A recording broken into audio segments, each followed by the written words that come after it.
Hey there, welcome to the Good Stuff Podcast. On this episode, I sat down with Mr. Joe Case behind Marysville Matters, a great news source here in town, just like some of the other ones locally.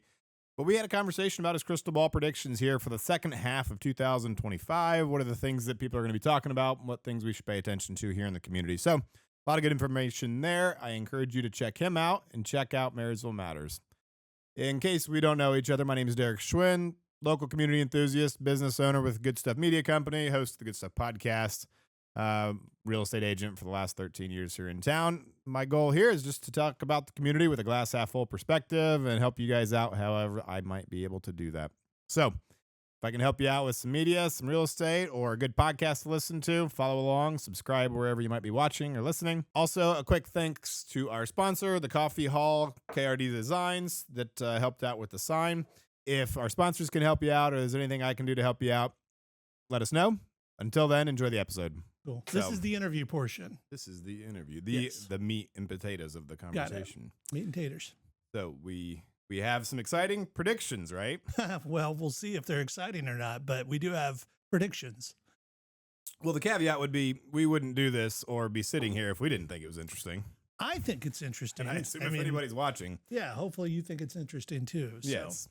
So I will hopefully have introduced you on the intro, but would you like to introduce yourself or say anything? My name is Joe Case, and I am a resident of Marysville for 35 plus years, 3 grown adult sons, and my wife. We live here. My son's Marysville High School graduates, and they're off on their own careers now. Retired from public relations, journalism, 30 plus year career in those fields. So you're going to be better than me. I don't know about that. But in retirement, I decided to start up a little local newsletter called Marysville Matters, which is going pretty well. It's taken off like a rocket from the outside. Yeah, unexpectedly. I started it as a little writing project in post-retirement, and really appreciate and humbled by the folks out there who have subscribed and are encouraging me to keep doing what I'm doing. Mm-hmm. I was going to say probably not too retired now. It's interesting. I used to do this early in my career back in the 90s, and to do this type of work was a full-time job. It can take some time, depending on if there's a city council meeting that goes really, really long. But everything's online today. Mm-hmm. Everything that I used to have to go out and get over the phone or walk around and collect police records, it's all online. And if you know where to look, there's a lot of good information out there that I think helps build context. And that's what I'm all about. It's kind of like report what's happening, provide context, connect the dots, to help people have better conversations. That's really the intent behind the newsletter, is to foster better communication, better conversations, inform citizens. Yes, sir. Just like this. And we've been, helping each other out in terms of promoting each other's content. So I appreciate all the collaboration. Well, and thank you, because you are better with the details and finding the details than I am. So I'm happy to support and promote what you've got going on, because it's all good stuff. I think we both have the same intent, foster better communications and highlight the great community we're in, but let's not ignore the challenges that we have. Amen to that. Yeah. And to be a part of whatever better tomorrow we can help be a part of. Absolutely. And what that is. So I'm excited to see what your predictions are. It's always interesting to look back and think, well, where were we 5 years ago? What did I think was happening? And right. Well, and one of the things that I thought would be interesting back in December was, hey, let's do some crystal ball projections based on what's out there, because most of us live in the moment. We have kids, we have schedules, we have stuff we got to do. And I was just trying to create more of a, hey, here's what's coming at you, Marysville, that matters, and felt really good about what we compiled. In the first 6 months of the year, we were talking about, I made a list. So yeah, here. What do we got? For the first 6 months, I'll just go through my list real quick. The biggest stories of the year so far, I think the biggest story, probably from an impact standpoint, is the Marysville school levy passing. Just a lot of dialogue around that, and the new superintendent, I think, is a part of that story. But the dialogue around the school levy, and for good, bad, whatever you want to call it, I think was good for the community to get to a good place. Good rallying, not cry, but opportunity. Right. We talked a lot about growth. In January, I was predicting, hey, data centers are coming. We knew something was on the horizon. And then the city announced we've got a $1 billion data center that's going to be landing over at Innovation Park here. And I think that that's something we'll continue to keep an eye on. To me, it's like a crime/mental health story arc that happened in the first part of the year. I think as we grow as a community, people like to attribute all the crime to growth. Unfortunately, we had a murder and an attempted murder. And when you look into both of those cases, neither of them had anything to do with growth. They both had everything to do with mental health and addiction. And so I think those things will play out this year. But in the first half, you had the schools, we had a local individual who went missing late last year and wasn't found until this year, Wisty Rose. So that was kind of a big story nationally. It's a very sad story. I think another big thing that happened in the first half of the year that people probably still don't understand or have their arms around is the city of Marysville basically created its first new community authority. And that's something that we all need to learn more about because it's a complex mechanism that. And fairly rare, right? Like they don't do them all over the place? They don't do them all over the place, but it's not because there's a problem? It's not because there's a problem. It's because the law isn't widely known by communities that are facing growth. I think that was some of the story I heard about TIFs. This thing seems like it works. And then it seems like that's a common story for communities or municipalities, whoever it is. Yeah. It's the lawyers looking around law books and finding opportunities. TIF was the old hip thing to get angry about, and we'll have to watch new community authorities as they develop. Now I'm interested. Well, so you've not to derail on your path on the community authority thing. And maybe this is a conversation for another time, but it's assessing a way to pay for the development on those that are in the development. Correct. Kind of an HOA. And to do it up front, right? Planning it up front. Yeah. So what they're doing here and I don't want to speak for the developers, but New Albany Company is pretty astute at leveraging this tool. And I think that's why the city of Marysville is engaging with New Albany Company. But basically what they do is the landowners, a new community is formed when the city agrees and the entity, the developers who own the entity agree to create a new political subdivision that is open to public records. We'll have a board that oversees it. And essentially what a new community authority does is it allows the authority to leverage or levy a fee. It's not a tax. I've been told many times it's not a tax. Because there's a difference, huh? I guess. Are you taking my money or not? They're both 3-letter words, right? They're able to levy a fee, and then the developers are able to tap into that revenue stream to either get reimbursed immediately for building roads, laying down water pipe, whatnot, infrastructure needs, or they can issue debt, right? So they can issue bonds to pay for over long-term periods of time for infrastructure needs. And so when you have an industrial NCA in place, the landowners, the developers are going to be paying that fee. So they're essentially going to be paying for that. I guess my big question in that, so we're sitting in my wife's dance studio. Just going to make something up. The carpets are extra dirty. She's going to start levying a fee for, why isn't it just included in the price of the property? This to me seems like you're playing smoke and mirrors. Well, when you're on the development side of it, there are built-in expenses to taking a piece of land, and called business expenses. Just that's all I'm saying. That's exactly right. And businesses are in business, right? And so they have to be assured of some level of ROI to be able to make that investment in the first place. And what a new community authority or a TIF does is create some stability in the future of the project from a revenue standpoint that allows them to say, yeah, we're comfortable making this bet as a business. None of us, if you were a small business owner, you would make a bet only if you felt like you were going to get something out of it, right? You'd only invest in something. And so when you step back and you look at the way real estate developers, approach these things, they're looking to, make sure that there's a stable resource that they can build upon financially. And so these TIFs and NCAs really are used to do that. Otherwise, it costs a lot of money.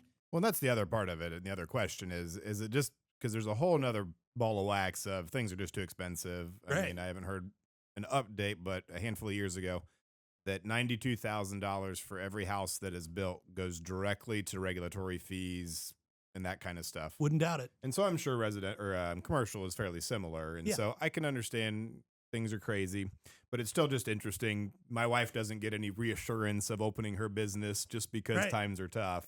And so my smart way of saying, why do they get well, and at the end of the day, what they're doing is the funds are created to develop things for public use, for public benefit. It's not going to go put bricks and mortar down for a building. It's used to build the road to get to the building that the entire community will use. It's used to get the water to the properties that the future tenant owners will use. Sorry, the big thing I think that I like about it, for whatever my opinion is worth in these scenarios, that it's levied within the community. Yes. That's the whole intent. And it really is, I think what the city, I've talked to our city manager, I've talked to several of the city staff and council members, and they've heard the message. The community wants development to pay for itself. They really have heard that. I think they get it, and they're trying to figure out creative ways to make that happen. Make sure you I talk to these people, and I really believe they do hear you and they do understand. And so an NCA literally makes the developer pay for the infrastructure, makes the the end user pay the developer, right? Where a TIF will draw from everywhere, divert tax dollars away from other public entities to pay for that road. The NCA allows the developer or requires the developer to pay for the road. The taxes, there's no money taken from the schools through an NCA. There's no money taken from Union County Board of Developmental Disabilities or Senior Services or anybody. Who would through think an that's NCA. A good idea to do that? That sounds like a crazy idea to do that. But that was, something that the state legislature allowed. It's legal, and in some instances, it works really well. But you have to have buy-in for those things to work. Buy-in, right? And again, I kind of like I alluded to earlier, the story of TIF was, hey, this is an opportunity to use it for the water plant, and then hey, it's a tool that works other places, and we all do things that kind of go out of. I think the theme is, and I, we're all humans. We learn, exactly, right? And so I think the trick with community authorities, and it's not for the next 6 months. I think it's for the next 6 years. We have to watch how community authorities play out. It's one thing when it's an industrial park and you've got commercial industrial developers paying for it. But if you create a residential new community authority and future residents are coming in and paying that fee, there has to be an effort for real estate agents, real estate community to understand what this is, so that if there's a future residential NCA, which I believe is in the cards, right, the consumer and the intermediaries in these real estate deals for homes need to very clearly up front explain that you're going to be charged X, Y, and Z, and it pays for the roads, it pays for the park. Do you have any idea how it's set up? Monthly, yearly? I have no idea.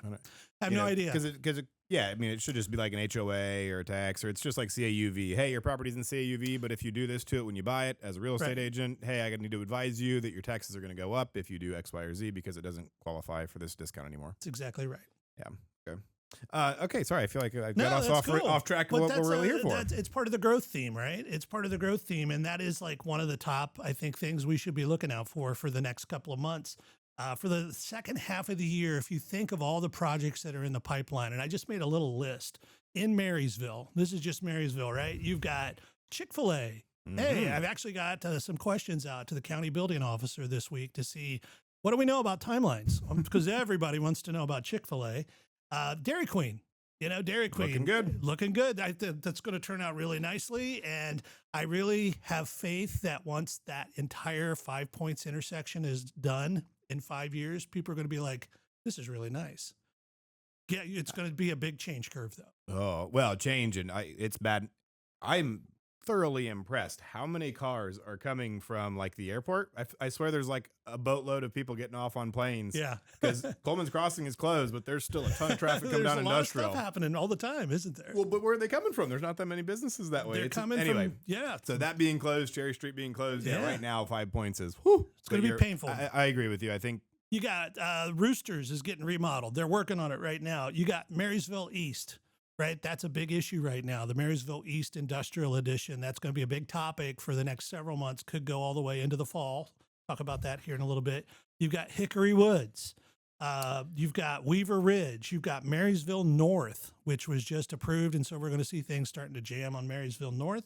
You got Marysville East Residential, which is coming down the pipeline. You've got the Amazon data center, and you've got Water and Light. Just got a $2 million tax credit from the state just here in the past week as we're recording this. So that project is going to start moving forward very quickly. And so just real quick on that, my buddy's head of construction over there, and I've walked through some of their old projects, and the big nuance with them is it's historic preservation. So they really do a good job of going through these historic buildings and getting them back to what they were, not slapping new stuff on it and stuff. Yeah. So anyway, just a quick side note. If you ever go down to a Columbus Crew game and you see the smokestack there with the Crew logo on it, that's the former Columbus Electric plant, and I believe Connect did that project.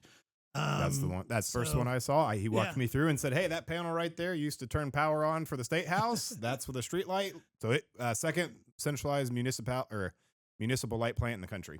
Yeah. So yeah, a lot of history in that one. So they did. And there's a lot of history at the Marysville water plant for sure. too. I didn't realize that was somewhat of an electric plant originally until I read the story from the state this week. So I think that's going to be a cool project. That's going to be transformative. And we're just going to see the first phase of that over the next couple of years. It's going to take several years to build that all out.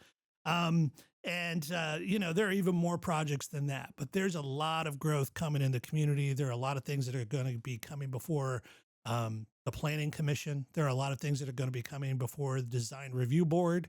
Some of these developers are probably going to be looking for zoning variances and going before the Board of Zoning Appeals.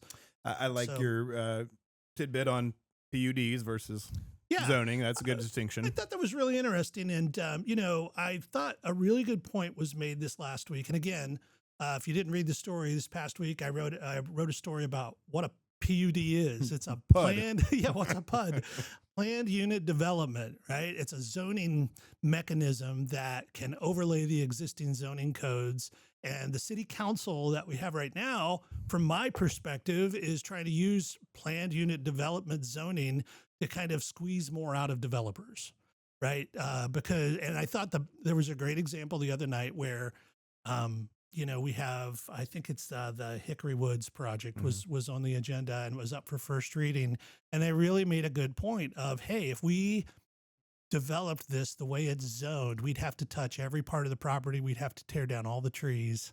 We'd get rid of green space. We would have to do it per the zoning, the density in the zoning.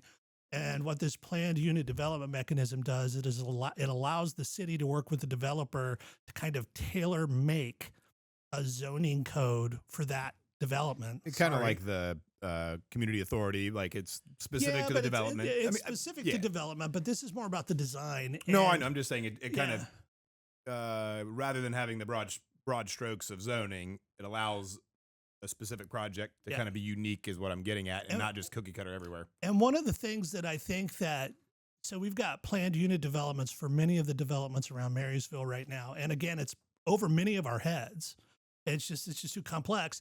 But I think one of the things that's being uncovered, my perspective again, just as I'm kind of viewing this, these planned unit development zoning projects are really underscoring the inadequacy of the current zoning codes in the city.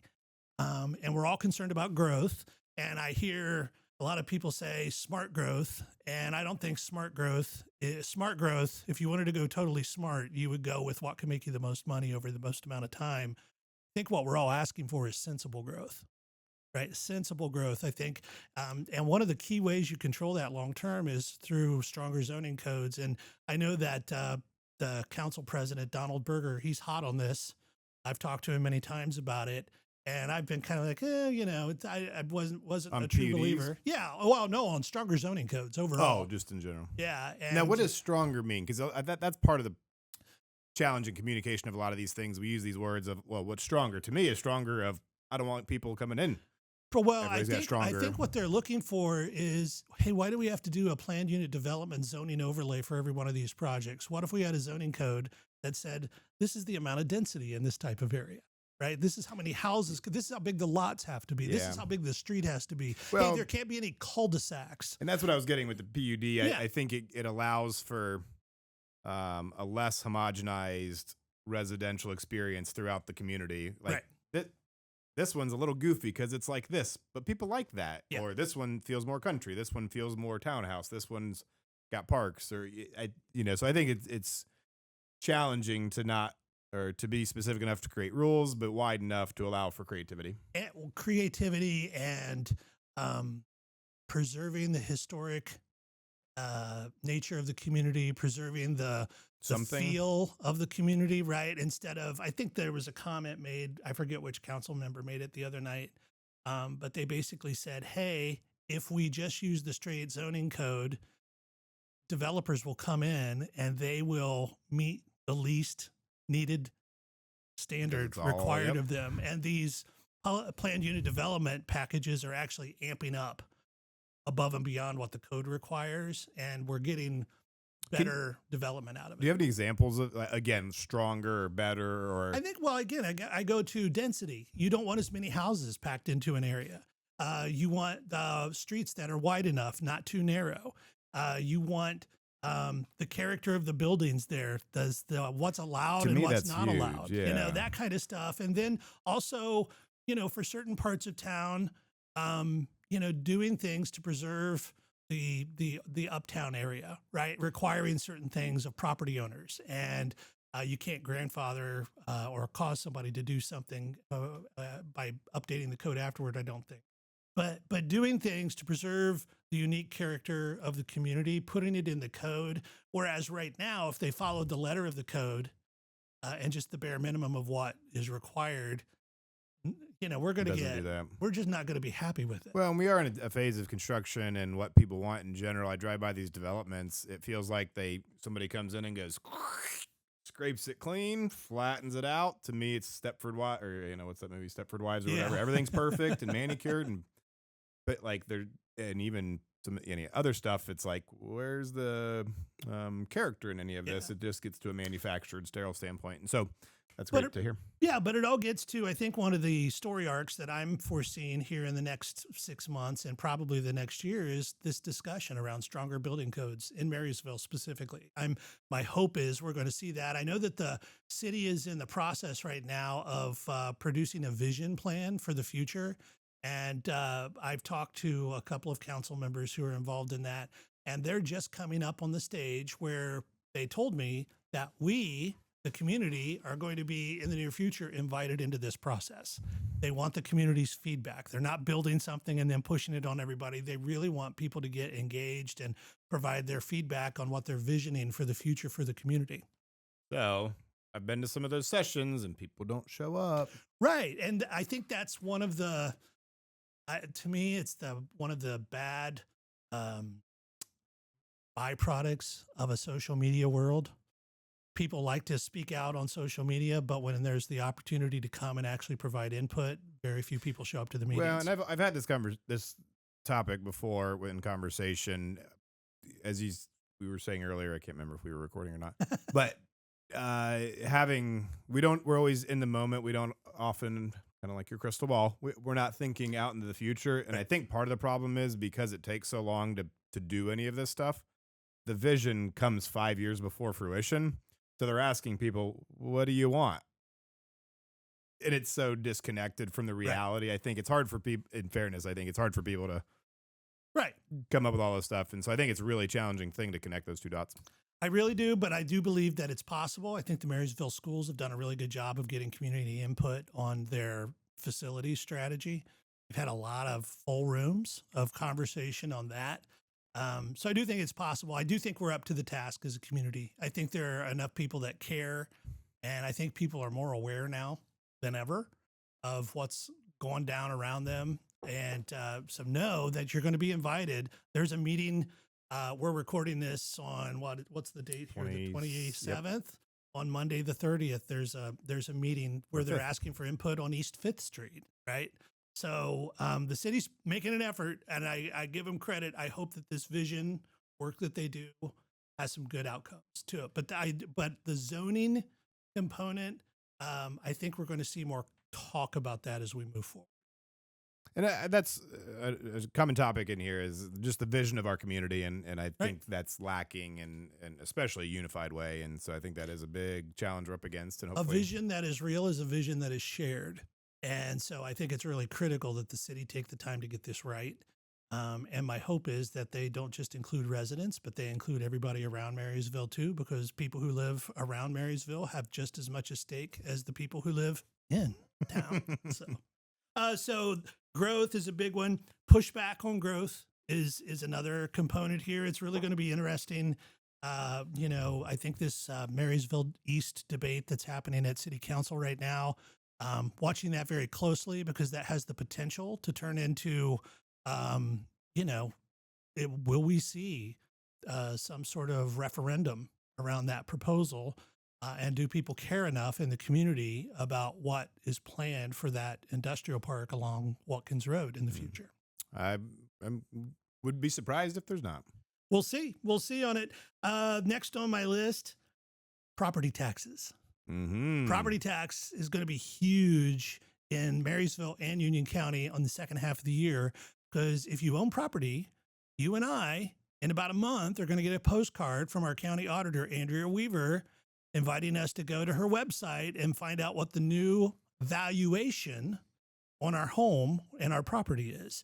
This is a 6-year process. Every 6-year property valuations get updated by the county auditor.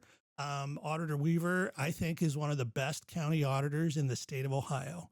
If you sit down and talk with her, she's considered a thought leader, I think, across the state. She's invited to speak across the state at different events on property tax reform.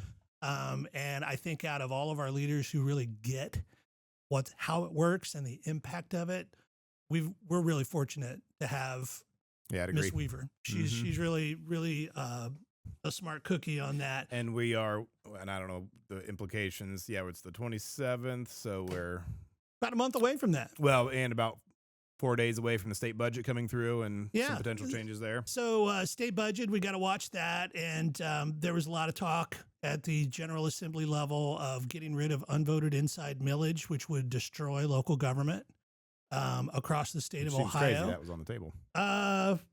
Anything goes on Capitol Square in Columbus these days, Derek. Anything goes. And I think the topic on inside millage will remain because that was a separate bill. So I think we'll see the General Assembly take a hot break through August and come back in September. We'll see if they'll address any of that in the fall. What's the catalyst of that? I assume it's more of a long-term play of some sort. So I think what the General Assembly is trying to do is put something meaningful on the table so that they can try to offset an attempt to repeal property taxes altogether in the state of Ohio. Been keeping my eye on this since February. There's a group up in Cuyahoga County that's been anti-property tax, and they're just tired of it, right? And so they are circulating petitions around the state. I know petitions are being circulated in Union County to basically put an issue on the November ballot to repeal all property taxes in the state of Ohio. As in? Every single cent you pay. However, it sounds like a great idea, right? No, it sounds stupid. Well, to some people, it sounds like a great idea. I don't have to pay taxes. If you say don't pay money, that sounds good. But you have to, this is a concern for every government official across the state because it will gut, again, local government. Local government is funded by property taxes. That's what I don't understand. And even DeSantis down in Florida, I feel like I saw a video of him and other folks saying, it's your house, you should own it. Okay, well, then don't expect the police to show up, the fire department, like the local services. Where do you think they get paid? Right. And the first thing that'll get cut, the first thing that'll happen if property taxes go away is we'll see fewer firefighters. Well, it'll take longer for them to get to your house if you need them. We'll see fewer police. We'll see more crime. Like potholes. Do you like potholes? Oh, they're Wonderful. From what I read on social media, people love them here in town. Well, everything will deteriorate. And so I've talked to several township trustees around the county, and they're very concerned about this plan without a plan. I was going to say, so there's no, when I first heard about it, I assumed there was we don't think this is the way to do it. We think this is the way to do it. It sounds like it's just, we don't want to pay money. The petition that's being circulated right now would repeal property taxes altogether with no plan B to fund all the services that are impacted. That doesn't just include schools. It includes the county. Would blow it would create a significant issue for every government entity. And you know what they would all do? They would raise our sales tax. They'd probably come with income tax increases. We all live here, and we all have to, as property owners, we have a vested interest in making sure that the infrastructure, public safety, transportation, water, sewer, all that stuff is maintained to some level. And so it's a tough issue. And I see both sides of the debate, but for sure. But I do think that common sense tells you can't just take it all off the table without another plan. Mm-hmm. And it'll create chaos. Oh, for sure. And at the same time, I get you gotta, it's hard to get a big change without starting somewhere. That's right. Anyway. So next on the list, August 6th is the deadline for candidates for the November election to file their petitions. And so there are, I believe, township seats up this year. But more importantly, we have 3 city council seats open. They're all at-large seats. At-large means that they represent the whole city. So we will all get to vote on these folks. Mm-hmm. Not me. I'm out of city. No, you don't get to vote on this one. You don't get to vote on this one. You've got... Mark Reams, Hank Burby, and Julie Kramer are the individuals who hold these at-large seats. And so those, I think it's really important. That's 3 out of 7. That's 3 voices out of 7 on city council, and they're the seats that represent the entire community. And 2 have been around for a long time, right? Yeah. Mark's like 20-some years, and Hank's like 17 or 18, I think. Yeah, you got a lot of experience in both of those council members. Oh, geez, if they're gone, there's no real experience. A couple years worth, right? Right. Yeah. Right. So you've got that's a big thing we're all going to be talking about between August and November. And remember, we have early voting, so that's all going to probably peak in September. We're going to be talking about city council races. Also, at the same time, we have 3 Marysville school board members who are up for election. You've got the board president, Bill Keck. You've got veteran board member, Dick Smith, and board member Nan Savage are all up for re-election this year.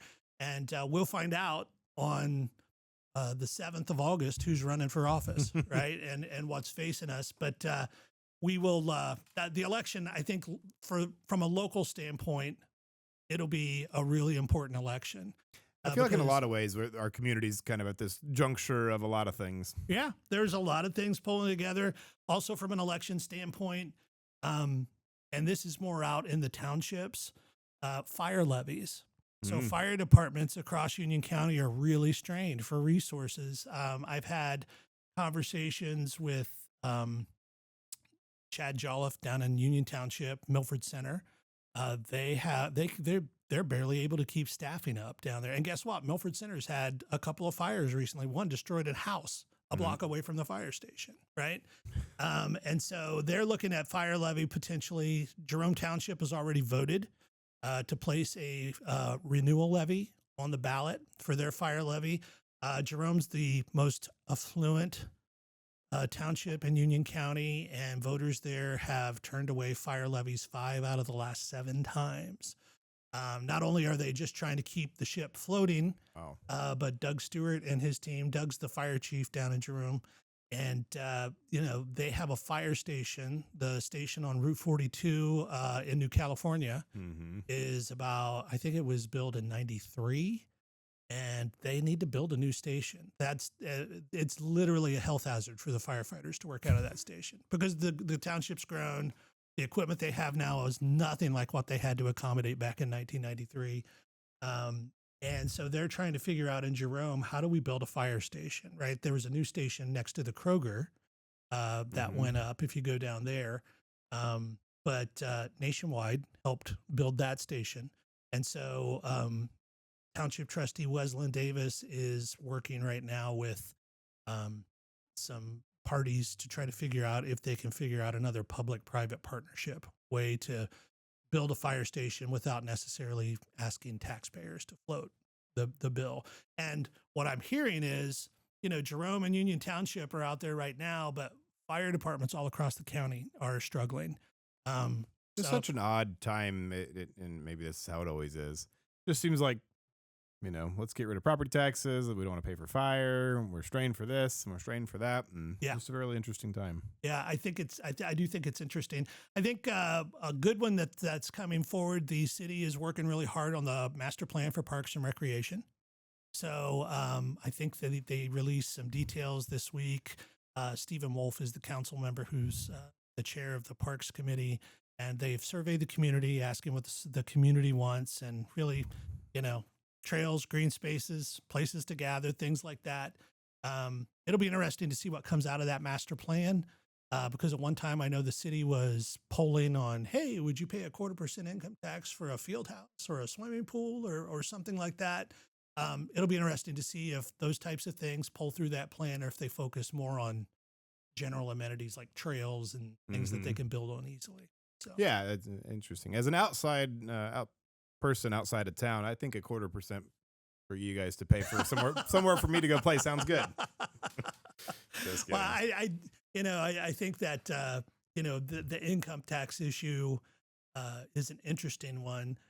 Another thing that'll come up this fall that we'll hear a lot of conversation around as residents of the city. Sorry, again, charter amendments, right? So the city charter gets amended every 4 years.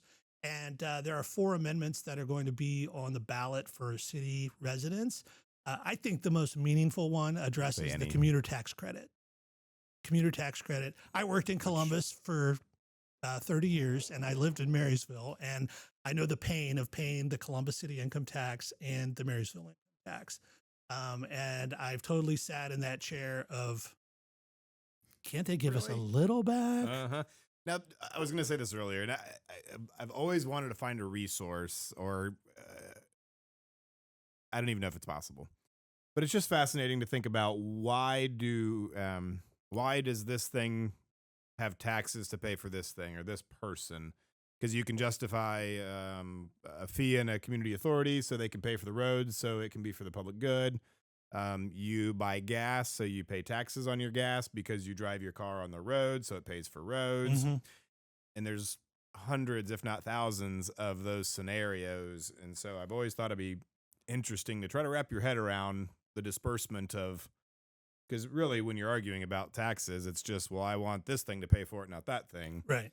And I think it's almost impossible for most of us to really look at that and say, this is how it should be, because it's just such a complicated roadmap of. Oh, and I would gather to say most of us, everything's local. Everything's local, right? And you could trim my property taxes. You could give me 0.5% off on my income tax. But you know what would really help my wallet is if the federal government would cut taxes, because most of us pay a ton more in federal taxes than we do for anything else. And we all don't realize that we pay it, right? In your withholdings, and you see it in your paycheck every time, but it's harder to move that needle. But we would all probably be more well served if we were able to get a tax cut at the federal level, which would be more meaningful on a daily basis probably in our lives than all this little stuff that we're arguing about and tearing each other over, tearing each other up over social media about. So. Oh, yeah.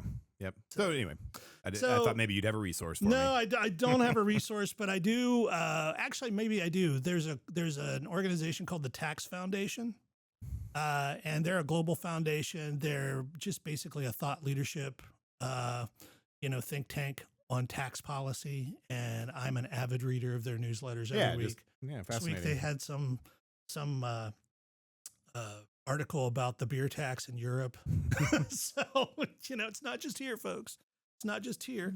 Let's see, what else do we got here? Things coming up, corporate impacts, right? the tariff environment that we're in right now, how does that impact Honda? Right, Honda's probably more exposed to tariffs than Scott's would be, as you look at our two biggest employers here locally. But I think if you read the stories, and I follow Honda and Scott's very closely in the business press, I think Honda, their strategy has been really well thought out. And what most of us who don't work at Honda don't realize is that Honda is investing $1 billion in the Marysville plants and in a battery plant down in Jeffersonville. Ohio is the EV hub for Honda. And Honda has created a level of flexibility in their strategy so that they can switch back and forth from internal combustion engines, the old school cars that we all drive, like my convertible, or the EV cars that are coming. EV's coming, right? EV is going to come. It's going to replace the internal combustion engine You think? eventually. Absolutely, it's coming. The trends are there. There's nothing stopping that. Public policy can slow it down, but the market will have to shift that way eventually. I don't see that turning around. But besides what I think on that, what Honda's done that I think is brilliant is they're investing in a strategy where they can switch on and off how many cars they put out that are in internal combustion or EV related at their plants here in Marysville. You know, we all talk about, and Eric Phillips is our economic development director here in the community. And he's like, everybody's talking about the big investment that they're making in Intel over in New Albany. He's like, oh, Honda is the $1 billion investment. It is the #1 investment in our area in Central Ohio. And it's huge. It means jobs are going to stay here. It means stability for people who live here. And that's what's driving a lot of the growth. We have people that drive from all over the state to come work at Honda. I've got a story coming up this weekend about, hey, where do people drive in from? Do you have any idea the percentage of what that is now versus what it used to be? I don't have the used to, but I know today it's like 26,000 workers in Union County don't live here. They drive in from someplace else. Yeah. Well, just in general, Honda, I feel like when growing up, your parents were work at Honda. Everybody. I rarely interact with anybody that works at R&D here and there. Yeah. But just very different than what it used to be. So I don't know if that's just, Still our largest employer in the county. And so Honda's ability to navigate the tariff situation is something we should all care about, because as the fortunes of Honda drive the fortunes of Marysville and Union County, right? And then we're looking at Scott's. You know, I think Scott's is a little bit more bulletproof on tariffs because their market is really unique in terms of that U.S. domestic. We like our lawns green in the United States. An internal thing. Scott's is trying to turn around, from a profitability standpoint, their expenses. And, recently we've seen quite a few properties go up for sale from Scott's. And, that causes concern, I think, in people's minds. But as I learned more, I was like, oh, yeah, this makes total sense. They don't need the office space where the corporate headquarters is at. Post-pandemic, a lot of people are not working in the office anymore. And so they're trying to take something that's a liability on their books right now and turn it into an asset. It's a quick way to cut expenses. And they've said that they're going to be looking at, hey, maybe a new headquarters somewhere in the area at some point in the future, a new headquarters building. So they're selling the building. It's really hard to tell everything that they've got on the market. I know they've got the park with the pool, all that land that surrounds the building up on the market, but it's hard to track down the listings. But they have said in their statements that they need less office space. So that tells me that they're shopping the buildings too. I don't think that's anything to be afraid of, because the big assets for Scott's are those big plants across the street, and they just invested in the warehouse. The warehouse down on Industrial Parkway. Well, and if you think about it, it's just like farmers.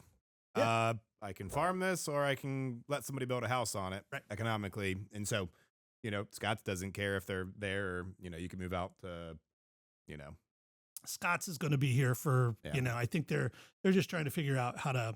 But that is an interesting question. What if somebody as massive as Scott's doesn't need that? Who needs that building or those buildings? You'd be surprised. Cardinal Health is doing the same thing. They're selling the property, and it's getting leased out to other parties. Well, is it like 15 little people or little companies Sometimes. comparatively, or you just If you look in downtown Columbus, a lot of corporate headquarters, a lot of those big skyscrapers downtown have been converted into some are apartments, I've seen, apartments and all kinds of yeah, stuff. Yeah, that's all I'm saying. office Like space, yeah. you see it as an office building. If Scott's can't use it as an office building, not many are going to be able to, and so then you get it. Most likely, it's creativity that fills the gap. Yeah, yeah. So we'll see what happens, but I do think that that's something we'll have to keep an eye on. And then to me, the other development related one, which is the next to last on my list, the Amazon deal has to get inked, right? That deal has I've been to, curious where that right? It's kind of like the Intel plan. It's on. Wait, it's off. It's on. That's right. I keep asking and I keep hearing things are moving along well. So that's all good. But before money starts going to the schools and that deal or anything, that all has to be kind of finalized. So, we should feel optimistic about that, but that's something I'm expecting we'll hear more about in the second half of the year. And then the final thing I think is just the arrival of our new school superintendent in the Marysville district. I think Zach Howard has probably the right guy for the right time. That was my vote. Yeah. I think he's the right guy. I think that you had a great practitioner in our retiring superintendent, Diane Allen. She did a lot of great things. And I think it's a testament to her talents and her ability that she turned around and got hired very quickly by the state of Ohio. Mm-hmm. What position is that? It's primary secondary education role in the Department of like Education, director or something like that. But that says a lot when some people don't like Diane Allen. There's been some animosity there, but she was the superintendent in Marysville for 13 years. That's a long time for a superintendent. Well, and at the end of it, when the levy was hot and heavy, what was it? 17th in the state and bottom 13% of budgets or something. She was doing a lot with a little. Yeah, absolutely. So that's a testament. But I do think the community's, it'll be good for the community to have a change. And I think Dr. Howard will be a good addition. And, I think that he has a lot on his plate as he's coming in. The district's taken on the preschool from Harold Lewis and Union County Board of Developmental Disabilities. You've got potential tremendous shakeup with the board, as we were talking about, with 3 seats open. And then you have a 4th board member who's kind of caught in a little bit of controversy with Mr. Ferguson, unfortunately. And then, you got to keep churning out the main thing, which is quality education for the students. You've got a facility plan. The district's going to be working on next steps to figure out, hey, what does the game plan look like to build the next generation of school buildings in Marysville? There's a debt package that expires in 2029, and the district is trying to figure out in a very intelligent way, I believe, hey, how do we come back to taxpayers and say for no new money, we'll be able to do X, Y, and Z to meet the district's facility needs for the next 50 years. Yeah, a lot there. I'm looking forward to seeing how that goes. I was just seeing, I texted Dr. Howard this morning to see if he wanted to, or if he was ready to come back on the podcast and give us an update. And so, there's a lot there. And I mean, in general, the community has, again, as much as I struggle with the growth and the 4,000 houses that are under construction are coming, the people want to be here. So we could be in a community where people don't want to be. So I think we're going through a time of change in Marysville. Change entails growing pains. We're having growing pains. And I think the best thing all of us can do is not to allow our emotions to drive the conversation. That's why I write the newsletter, to provide facts and let people decide on their own. But, if you're going to chime in with a fact-based point of view, not just because you feel a certain way. It's like, why do you feel that way? And have a good rationale. I think we will move forward together. I think this is a great community. And at the end of the day, Marysville residents tend to do the right thing. And I have a lot of faith and confidence that we're gonna get through this, and it's going to be good on the other side. But we got to make sure it's sensible. And again, calm down. And and again, that how'd you say it earlier? A felt vision is a shared vision, or whatever you said. A real vision is a shared vision. And so I think that this period of time over the next several months, if the city's going to invite people in, we should take advantage of the opportunity to let our voices be heard. If you live here, if you pay taxes here, your opinion matters. and you may bring a point of view that they haven't thought about, or if your point of view matches up with everybody else's, it helps everybody coalesce around the right direction. Yeah, and all I was really going to get at with the shared vision is if we don't even have a shared vision of or a goal of having a shared vision, we're not going to get there. And so if we don't have the intention of playing nice together, right, our differences are gonna win, and we're not gonna come together, and that's the biggest. And thing thankfully, our leaders are working on shared vision. Let's hope they can do it. Everybody can, can get there. Well, on that note, if you've got anything else to share, or, that's enough, isn't it? that's a lot. That's more than I can handle. So, well, thank you for all of that. If you want to come in and talk about what vision you think might, if you're like me and you live in the country and you can't vote or you don't really have a voice, happy to have you on the podcast to have a conversation. So I wrote a note earlier. You'll be back in 6 months to follow up. I'll come back at the end of the year. Yep. So December, maybe, whenever it's going to be, but Sure. we'll do that. And so appreciate your time All right, and man. your insights. Again, if you want to come join me on the podcast, hopefully you can make that work. If you found value in this, hopefully you can leave a comment somewhere. Let us know. Again, very highly encourage you to go check out Marysville Matters. A lot of good information there. It's where I get a lot of my information. So thank you for making my job here a little bit easier. Thanks. And yeah, if there's anything either of us can do for you, Subscribe to the newsletter. It's free. Woohoo! Yep. So yeah, thanks for tuning in. Until next time, take care. Bye-bye.